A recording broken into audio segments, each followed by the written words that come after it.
એટલે બેનોના બહુ ફોન આવ્યા અને એડ્રેસે પણ બહુ બધા અટવાણા છે. એટલે હજી ઘણી બેનો રસ્તામાં છે, એટલે એમ કે ટાઢો કોર થાય તો જાય.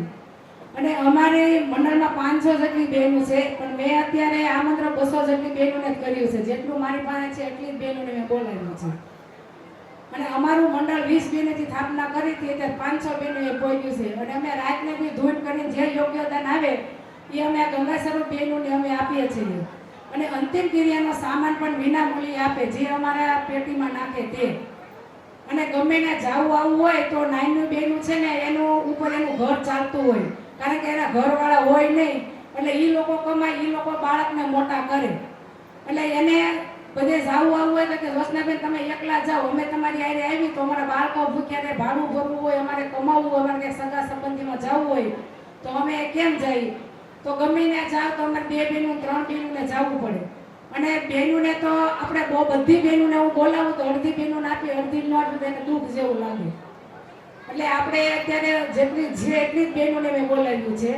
અને આ બહેનોની હાલત એવી છે ગંગા સ્વરૂપ બહેનોની કે એના ઘરવાળા મળી જાય એટલે એને છે ને સગા સંબંધી બધા બોલાવતા બંધ થઈ જાય. હું કારણ કે એને બધું દેવું પડે, કે છોકરાની ફી ભરવી છે, કે અમારે કઈ વસ્તુ લાવી, હાજા માંદા ભાડું ભરવું, એટલે સગા સંબંધી ન રાખે. બધા બહેનો મને કે એને રાતને બી કમાવા જવું પડે.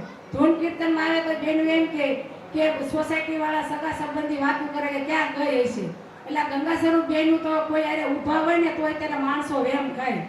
એટલે આ બહેનોનું જીવન તો બહુ ધૂળ થઈ ગયું છે. અને અમે ગમે ના જઈએ આવીએ, લગ્ન પ્રસંગમાં પીરસવા જઈએ તો મંડળમાં ટ્રસ્ટમાં યોગદાન અમે નથી લાવતા. જે યોગદાન આવે એ બહેનોને ત્યાં તે અમે દઈ દઈશું. ગંગા સ્વરૂપ બહેનોની દીકરીઓ પીરસવા આવે, ગંગા સ્વરૂપ બહેનો આવે, અને આ બધી બહેનોને અમે જે યોગદાન આવે ત્યાં દઈ દઈએ. અને અમારે ધૂન કીર્તનમાં જે ફંડ આવે એ ફંડમાં અમે કીટ લઈ અને યોગ્ય દાતા તરફથી આવે તો એમાં બહેનોને આપીએ છીએ. અને આ બહેનોના બાપ પુગીના દીકરા છે તો એનું ભણતર ન રખડે, નોટબુકમાં પેન્સિલ સ્ટેશનરી કીટ હું આપું છું. અને ઘણા બહેનો એવા હોય તો હું નોટબુક છે, કીટ છે, બધું ઓફિસે રાખું. અને બાપ વગરના દીકરાને બહુ હોશિયાર હોય, બીજા બાપાની હારે જતા હોય, કોઈ 2 માણસ જતા હોય તો એ કેટલા અટવાય કે જો એના બાપા છે તો એને ગાડી ઉપર ફોરીમાં બેહારી લઈ જાય, અમારા બાપ હોય તો અમને લઈ જાય.